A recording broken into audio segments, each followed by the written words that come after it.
Hey Swifties, it's Denise Salcedo, and today I'm going to be sharing some very interesting facts that we learned from Taylor Swift herself from her new film, Folklore, the Long Pond Studio Sessions that just premiered on Disney+. Taylor Swift released an intimate concert film where she performed and revealed the stories and secrets behind every song from the critically acclaimed #1 album of the year, Folklore. They recorded Folklore thousands of miles apart from each other and had never been in the same room together until now. The Folklore Long Pond Studio Sessions were filmed in upstate New York on September 2020 and premiered exclusively on Disney+.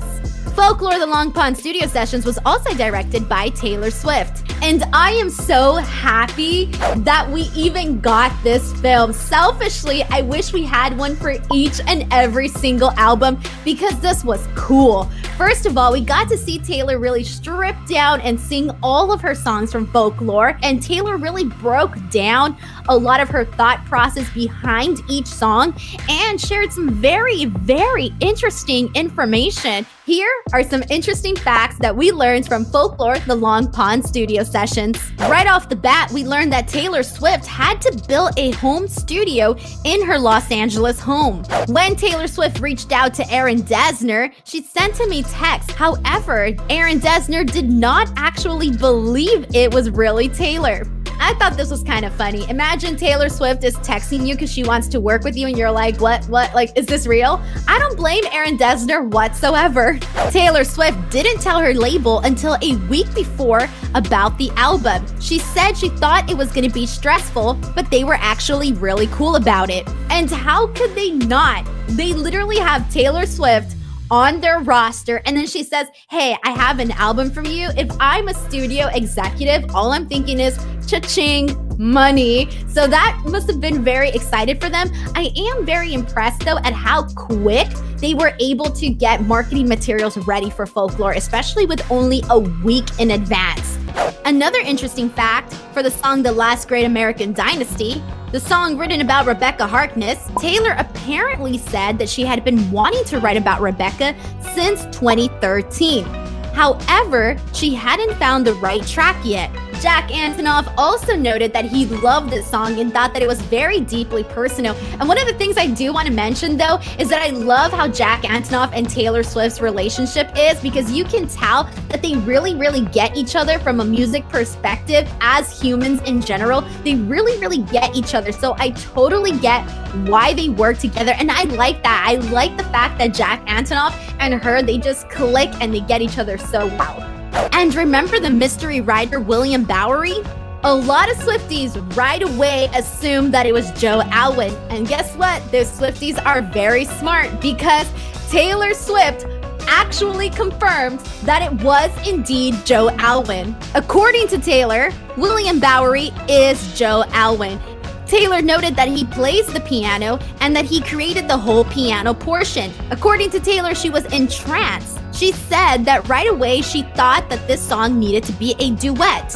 Turns out that both Taylor and Joe Alwyn are fans of Bon Iver, and so that is who they had in mind.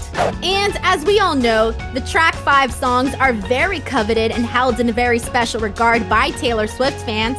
And this may not be breaking news or anything, but it was interesting to hear Taylor talk about the fact that she does feel some pressure in selecting track 5 songs. However, with My Tears Ricochet, she did say that she knew from a start that that would be the track 5 song for this album.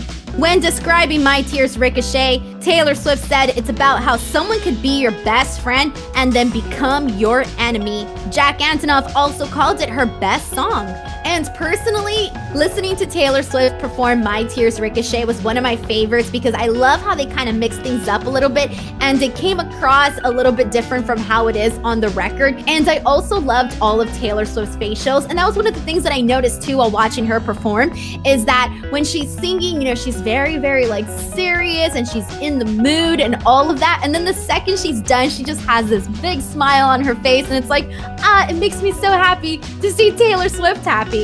And turns out that the song Mirror Ball was written after Taylor Swift found out that all of her shows would be canceled. Which explains the lyrics, And they called off the circus, burned the disco down when they sent home the horses and the rodeo clowns. I'm still on that tightrope.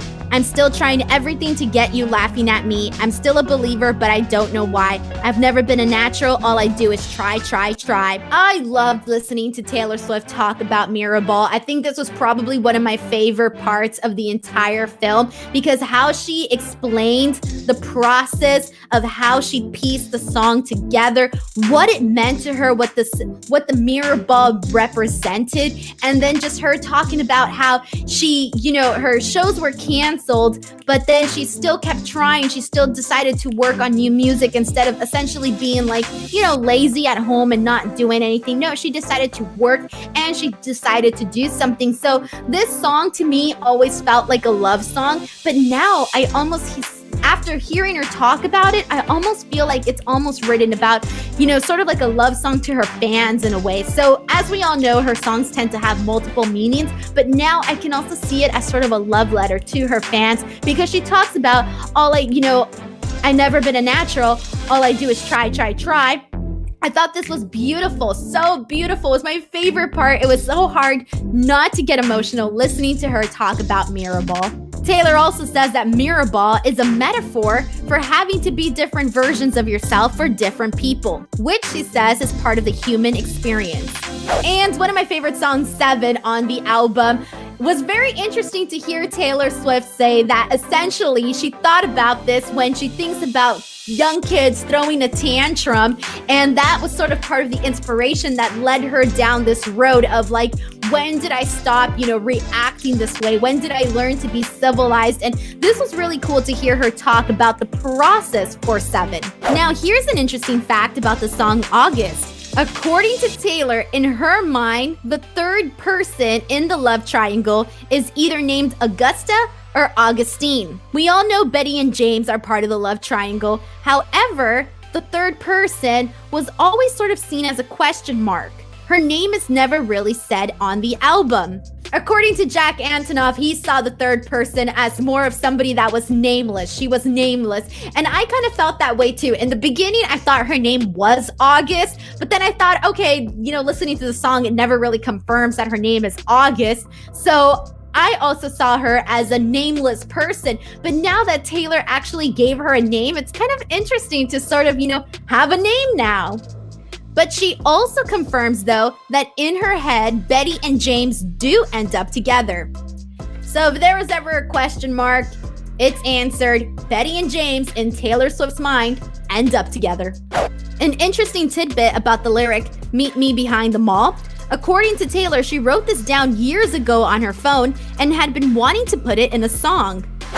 Taylor also said that she let go in this album in the sense that it wasn't just about her and her life, that she was watching a lot of movies, reading a lot of books that really helped her write outside of her own personal stuff.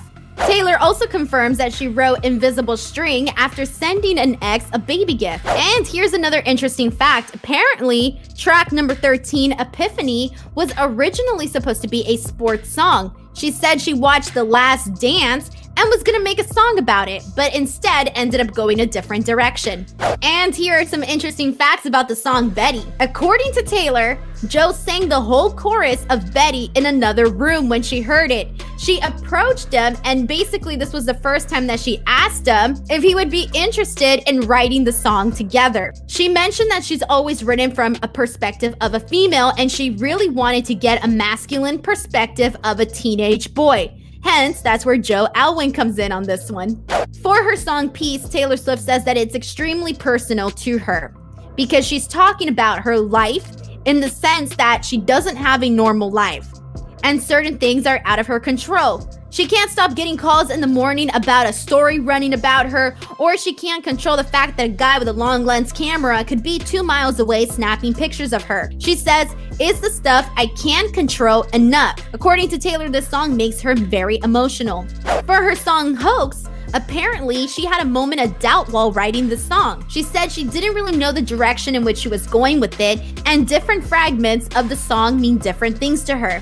For her song The Lakes, she mentions going to the Poets District in London and being inspired by that. Apparently, she went to the lakes in her head. She also visited the grave of William Wordsworth, and she felt that this song was the overarching theme of the whole album, which was wanting to get away. Those were some of the tidbits that we learned from watching Folklore the Long Pond studio sessions, but this was so nice. It was such a mood. It was so in the theme of folklore. It was such beautiful scenery. We had like a fireplace, golden lights. I mean, it was a whole mood, a whole aesthetic. You name it, it was awesome. And just listening to her talk about all the songs was really cool. There was so much more that she said that I didn't talk about in this video because I think you really need to hear her talk about it. I'm not kidding you.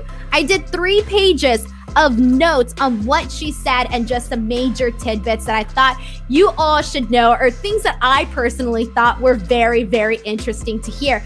But Swifties, what did you all think about the Folklore Long Pond studio sessions? Did you love it, like it? I know you didn't hate it, but what did you all think of it? What was your favorite part? Was there a certain tidbit that you were like, oh my God, I can't believe this is true, or she finally confirmed it, or I can't believe she told us? And is there a song that you really, really like to hear her sing? Go ahead and let me know in the comments section below.